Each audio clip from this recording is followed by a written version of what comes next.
Hey gamers, today we're going to review Queen's Architect. Let's check it out.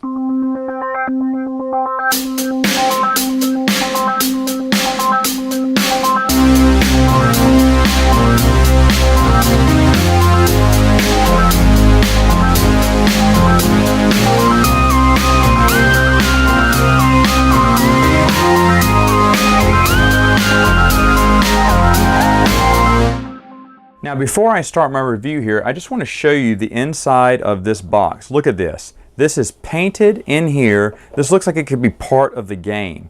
This is just another thing why Queen Games is just so nice. This box, I mean, it's nice hard cardboard in there and the art is amazing and it's inside the box. I mean, you won't even use this. That's how nice these games are. But anyway, how Queen's Architect works is, first off, you're going to randomly place these little markers out here. And they're totally adjustable, and you just pick a few. There's always going to be some left over, and you're just going to flip them over, and these are going to be the point track that you're going to try to get up to get to the final end game. Now, you're going to have your own little caravan that starts right there in the center. You're going to have your little meeple guy. He's going to stay right here at the bottom of the scoring track. You'll have another guy who's going to stay at the bottom of your own personal end track. Each player has an N in money exchanger. And then you're going to have your little rondelle here, which is in the neat shape of a star. And you're going to have another little man who's going to be walking around the rondelle. And you can move 1 to 3 spaces around the rondelle in clockwise order. You're also going to randomly start with 2 workers in a drafting at the very beginning of the game.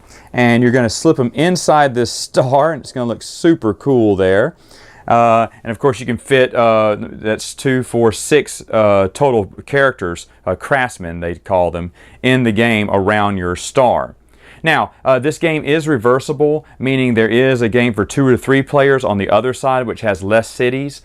This one's set up for a 4-player game.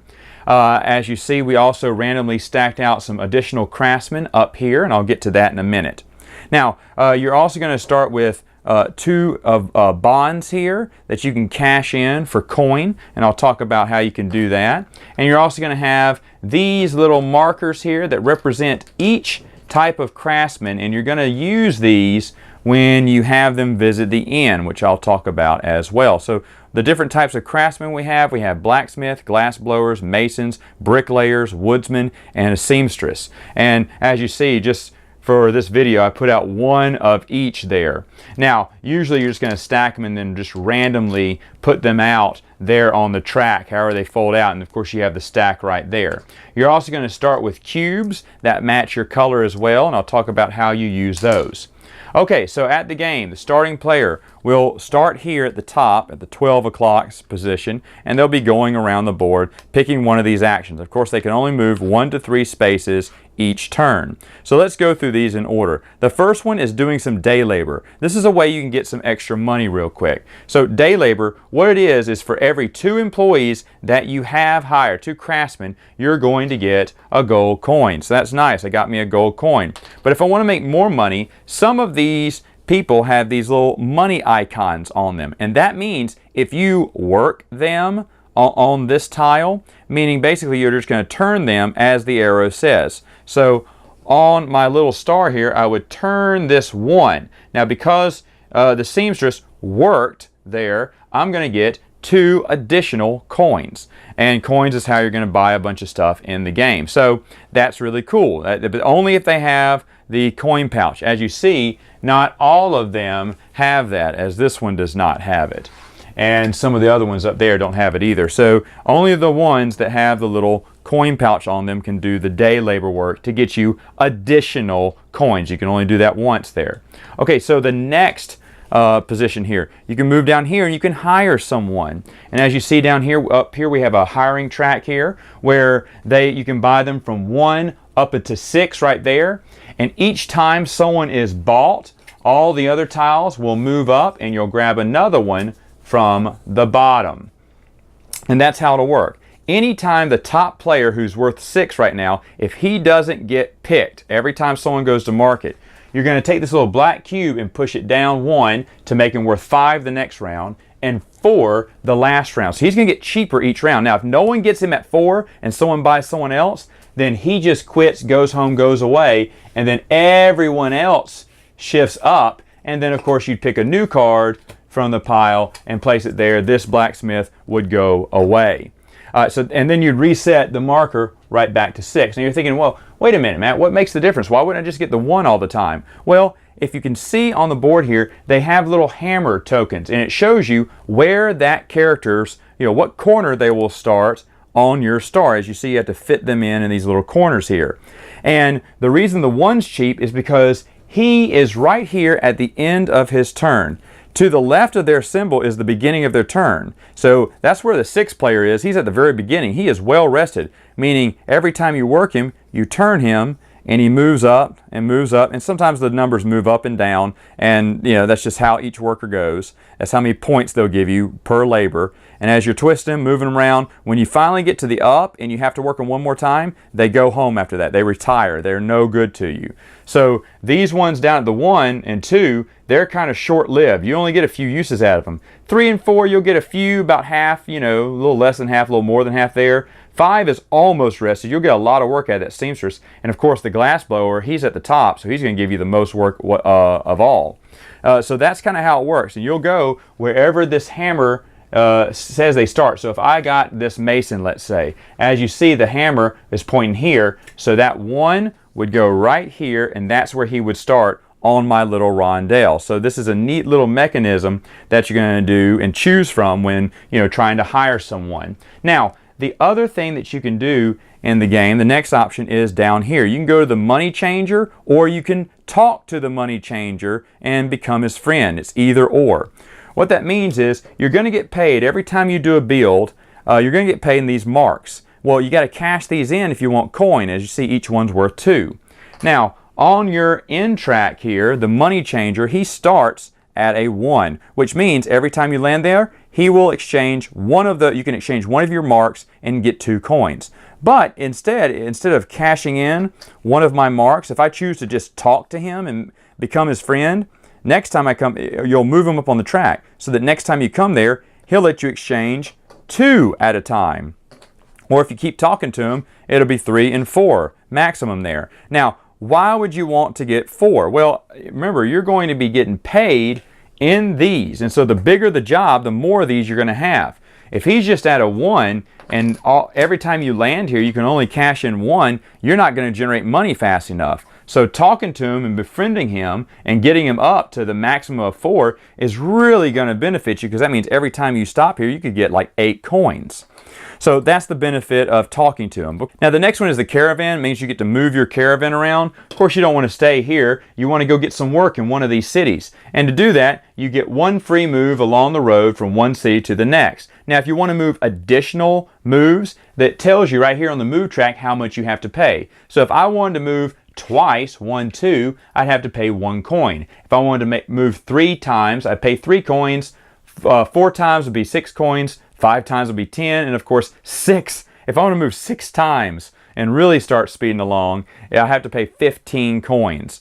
Now that may be toward the end of the game when you're trying to get back to the palace, but you're going to be moving, you get to decide. You get 1 free move, and then after that you would have to pay coins to move farther. Now each one of these cities, there's different kind. There's small little towns, and they have these little tokens, and these are just randomly distributed out of a bag, and you're just going to randomly select a few, shuffle them up in a bag and just draw them out and put them around the board. So the game is always different. Now how is the game different? Because each one of these, whether it be a small town of just 2, 3, or big towns of 4, are going to have different icons on it. Now that's going to be important later on when you start building.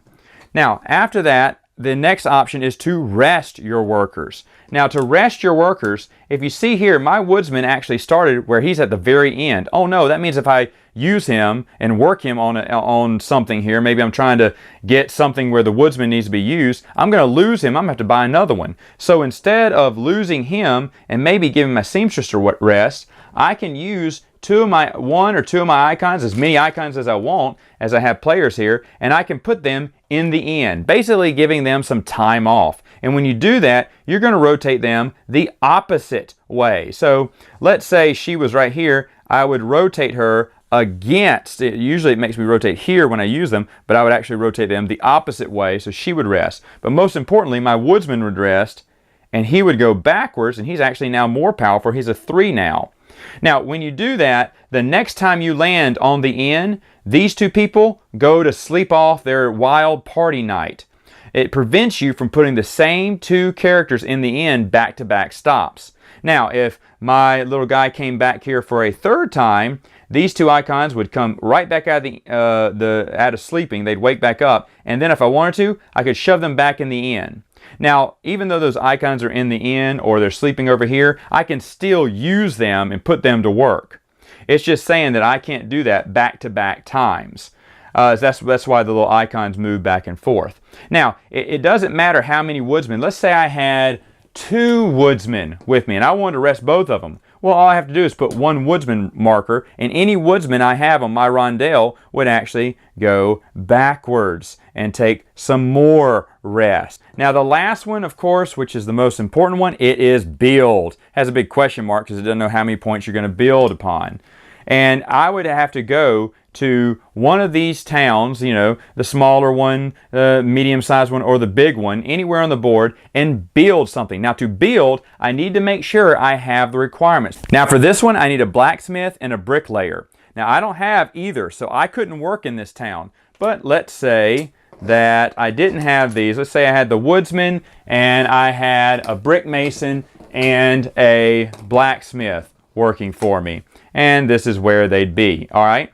So what I would do is I would calculate what all, I could even add in my woodsman if I wanted to. As long as I have these two, anyone else I want to add to that number, I can. Now, there are limits to how many points you can get in the cities. So for instance, these small cities, I can get a maximum of only 10 points. In the medium-sized cities, I can only get a maximum of 15, which means if I had more, like let's say he was set at 3, and I wanted to work all these, that would be 5 points for him, and I twist him around because I activated him. My blacksmith gets 3 points, that's 8 now, and then this guy gets 3, that would be 11. Well, what happens to my 11? Nope, 10 is the max, that's all I can get. All right, so first off, let's say I got the 10. Well, I would get that 10 in these markers here. So 2, 4, 6, 8, 10. I would get these markers. Now you see how these build up after a while? And I just add that to my stash here. Now, at the same time though, I would get to put my cube here at the 0 space. Now, each one of these have 4 little houses that have the words, the letters -0, -2, -4, and -6. The first player to build in that area puts theirs at the -0, meaning they don't get any penalties. The second player to build in that same city, well, if they got an 11, they'd have to subtract it by 2.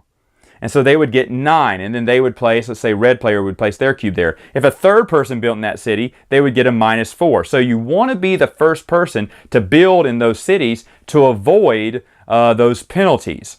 But that's just something they did in the game, so you know, players just want all go to the biggest and best one, expecting to get the most points. Now, of course, as you see, the bigger the city, the harder it gets, because of course with this one, I got to have all 4 of these before I can build in this city. It also gives you a bonus, and they're random here. This one gives you 2 coin. This one will give you extra marker. This one will give you the ability to hire someone afterwards. I mean, they all give you different things, the bigger cities do, which is one of the advantages of building in one of the big cities. Now, as you're gaining these points, so for instance, I got the maximum 10 points, let's say, in that little area. Well, what I could do is I would jump up this, because I got more than 5. And actually, I got 10, so 5 plus 4 is 9. I could actually go 1, 2, because I got 10 points. But this one, nope, I didn't get it. Now, that's an either-or scenario. So either I could take the 10 in bonds, or I could jump up those 10 in points. Of course, I can't jump up the full 10, so what I'd probably do is just jump up the 9, and if I had any extra, get those extra in bonds. Or let's say these 2 spaces were filled and I couldn't get 10, so I got the 5, but I had 5 more left. I'm going to grab enough bonds to cover me, and that's what I do. So you either get all the points up here, or you can get all the points in markers, or you can split them as you move up the track. But you want to move up this track, because as you're building in each place, you're slowly moving up the track here. Some are, 8, some are 9 points to get over. Some are, little, like 4 points, like you saw here. Once you get to the final space on that board, what you're going to do is you have to zoom back to the castle here and build at least 15 points worth of whatever. And you can use whoever you want. It's just got to equal 15. So maybe you have to hire some people, maybe you have to rest some people to make sure all of your craftsmen total up to 15 on that turn. The first person to do that wins the game. Final thoughts, what do I think about the game? Ooh, really like this game. Really fun game. I don't have many games that have a rondelle system, but I've noticed that I do like the rondelle system a lot. This one seems even a little bit more better just because I like how you're twisting the workers around and building things with them where you're trying to buy new workers. The game is actually very compact and it is very fun. Very fun. Just again, Queen Games, man.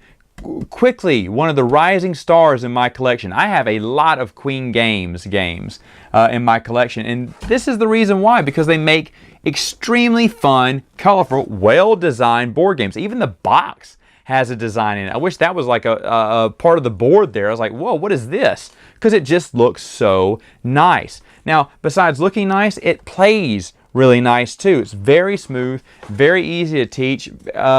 It just looks pleasant. And it's fun too, and that's really what you want in a game. Now, to be honest, folks, I got this on Amazon for 13 bucks. That's right. This huge board game with all of its pieces, $13. That was a steal. I could not pass it up. I didn't know much about the game. I think I had played it at BGG, but I didn't know anything about it before I went to that con.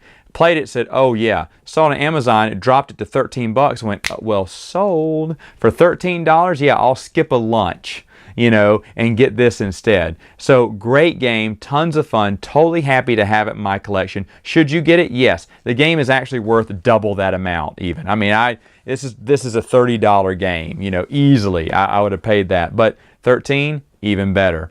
All right, gamers, that's all the time I have for now. Until next time, game on.